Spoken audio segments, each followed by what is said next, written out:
A live message of greetings from hell by Dina Moronovna Wasserman. My name is Dina Moronovna Wasserman. I grew up in a poor Jewish family. I was brought up under the Soviet regime in the spirit of internationalism. Thus, it is not surprising that I fell in love with a Russian guy, Nikolai Pronachev, married him and lived with him in love and happiness. That is how I became Dina Mikhailnova Pronacheva. My passport said I was Russian. We had 2 children, a boy and a girl. Before the war, I worked as an actress at the Kiev Children's Theater. On the second day of the way, my husband joined the Soviet army, and I was left with 2 children and my old, sick mother. Hitler's troops seized Kiev on September 19th, 1941, and from the very first day, they started plundering and killing Jews. Terrible stories about the treatment of Jews were circulating in the city. We lived in terror. When I saw announcements posted in the streets ordering all Jews of the city of Kiev together at Babi Yar, a place we had no idea about, I felt trouble was coming. I started shivering. I saw that nothing good was awaiting us there. That is why I dressed my children, 3 and 5 years old, packed their stuff up in a small bag, and took them to my Russian mother-in-law. Then, following the order, my sick mother and I went along the road to Babi Yar. Jews were walking in hundreds and thousands. Beside me, there was an old Jew with a long white beard. He had on a tallis, prayer shawl, and tefillin, flaggeries. He was mumbling. He prayed exactly as my father did when I was a child. A woman was walking ahead of me. She was carrying 2 children, and a third one was walking alongside, holding her skirt. Sick women and elderly were riding in carts among piled-up bags and suitcases. Small children were crying. Old people having trouble walking sighed and trudged on in their mournful journey. Russian husbands were walking with their Jewish wives. Russian wives were walking with their Jewish husbands. When we approached Babi Yar, I heard shouting and inhuman shouting. I started to grasp what was going on, but did not say anything to my mother. When we entered through the gates, we were ordered to turn in our papers and valuables and undress. A German came over to my mother and tore a gold ring off her finger. Only then my mother said, "Dinocha, you are Provanecha. You are Russian. You should survive. Rush to your children. You should live for them." But I could not flee. We were surrounded by fascists with submachine guns, Ukrainian policemen, and ferocious dogs who were ready to tear a human being to pieces. And then I could not leave my mother alone. I embraced her, burst into tears, but was unable to leave her. Mother pushed me away and yelled, "Hurry!" I went off to a table at which a fat officer was seated, showed him my passport, and said quietly, "I am Russian." He was contemplating my passport when a policeman came over and barked, "Don't believe her. She's a Kiev. We know her." The German told me to step aside and wait. I saw groups of men, women, children, and elderly undress. They were taken to an open pit and shot by soldiers. Then another group would come. I saw this horror with my own eyes. Even though I was not standing close to the pit, I could hear awful shrieks of terrified people, weak voices of children crying, "Mother, mother." I saw all that and was unable to understand how people could kill others because they are Jewish. And I concluded that the fascists were not humans. They were beasts. I saw a young, completely naked woman feed her naked baby with the breast when a policeman came to her, took the baby, and thrust it into the pit. The mother rushed after the child. A fascist shot her dead, and she fell into the pit. Had someone told me this, I would not believe it. It is impossible to believe. The German who had ordered me to wait took me to his superior, gave him my passport, and said, "This woman says she is Russian, but a policeman says she is Jewish." The officer studied my passport for a while, and then said, "Dina is not a Russian name. You are Jewish. Take her." A policeman told me to undress and pushed me to the edge of the pit where another group was waiting for its fate. But before the shooting started, I was driven by terror, fell into the pit. I fell on dead bodies. At first, I could not understand anything. Where was I? How did I get there? I thought I had gone mad, but when people started falling on I came to my senses and stood everything. I started checking my arms, legs, abdomen, head. It turned out I was not even wounded. I pretended to be dead. Under me and above me there lay the killed and wounded. Some of them breathed, others moaned. Suddenly I heard a child cry, "Mommy!" It seemed like it was my little daughter, burst into tears. The execution went on, and people kept falling. I was pushing corpses away in fear of being buried alive, but I did this in a way so that the policemen would not notice. All of a sudden, everything was quiet. It was getting dark.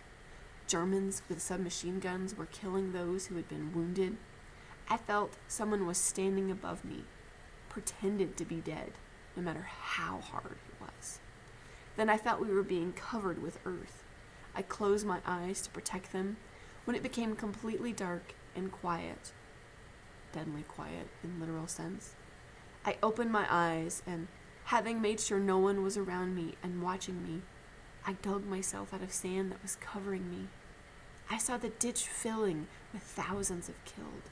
I got scared. Here and there, earth was moving. Half-alive people were breathing. I looked at myself and got scared. The undershirt that was covering my body was all bloody. I tried to get up and could not. Then I said to myself, "Dina, get up. Leave. Run from here. Our children are waiting for you." I got up and ran. Suddenly, I heard a shot and understood that they noticed me. I fell on the ground and waited. All was quiet. Without getting up, I started moving toward the high hill that surrounded the pit. Suddenly, I felt something was stirring behind me. First, I got scared and decided to wait for a while. I turned quietly and asked, "Who are you?" A delicate, scared child's voice answered, "Don't be afraid. It's me. My first name is Fina. My last name is Schneiderman. I'm 11 years old. Take me with you. I am very afraid of the dark." I moved closer to the boy, embraced him, and started crying. The boy said, "Don't cry." We both started to move quietly. We reached the edge of the pit, got some rest, and continued climbing, helping each other. We had already reached the top of the pit, stood up to run away when a shot was fired. We fell on the ground instinctively. For some time we were quiet, being afraid to speak. Having calmed down, I moved closer to Fimocha, touched him, and asked in a whisper, "How are you doing, Fimocha?" There was no answer. In the dark, I could feel his legs and arms. He did not stir. No signs of life. I got up a bit and looked in his face. He was lying with his eyes closed. I tried to open them, but understood that the boy was dead. Probably the shot we heard had taken his life. I caressed his cold face, said goodbye to him, got on my feet, and ran. Having made sure that I was far from the terrible place called Babi Yar, I decided to approach a house that could just about be seen in the dark. Shivering, I came to the window and knocked. In a few minutes, a sleepy woman lifted up a curtain and asked, "Who is it? What do you want?" I answered her, "I escaped from Babi Yar." And then I heard her angry voice, "Go away. I don't have anything to do with you." I left. I ran because the day was breaking, and I knew that they should not see me there. But there was no place to go, so I approached a second house and knocked. The door opened, and an elderly woman appeared on the porch. When she saw me in the undershirt, she crossed herself and recoiled. "Who are you? Where have you come from?" she asked. I replied, "Don't be afraid, dear. I'm not a devil. I'm human." And then I lied for the first time in my life. "I'm Ukrainian.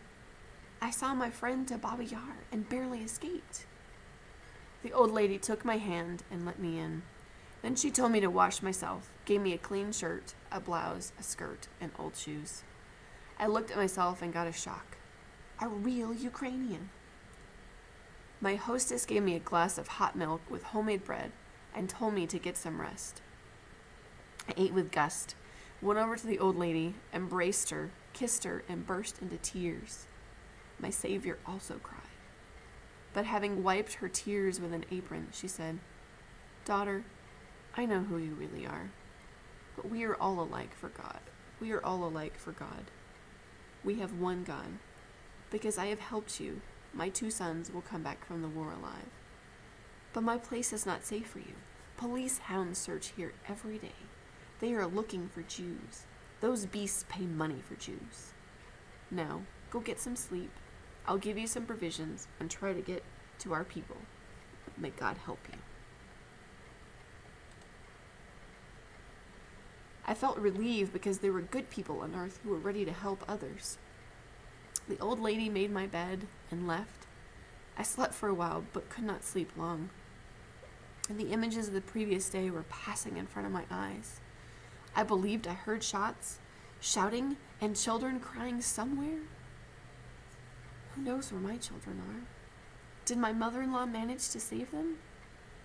I did not have time to think. I was aware that the old lady could suffer because of me, and I decided to go. I looked in the mirror and was terrified to see my hair gray. This is from last night, I thought. I put some soot on the face to seem older, wrapped my head in a kerchief, and was done by old Ukrainian women, and said goodbye to my dear hostess, and set out for the Teritsa. My friend Natalia, with whom I had played in the theater, lived there. At first glance, Natasha did not recognize me. When she did, she got scared. She told me to take off my clothes and get some rest. But I felt something unnatural in her attitude toward me. There was some alienation. Once we had eaten, she said to me, "Dina, I should tell you the truth. You can't stay here for a long time. My husband Andrei deserted from the Red Army. He hates the Soviet power and the Jews who invented it. I'm afraid he'll inform on you. You'd better leave." And I left.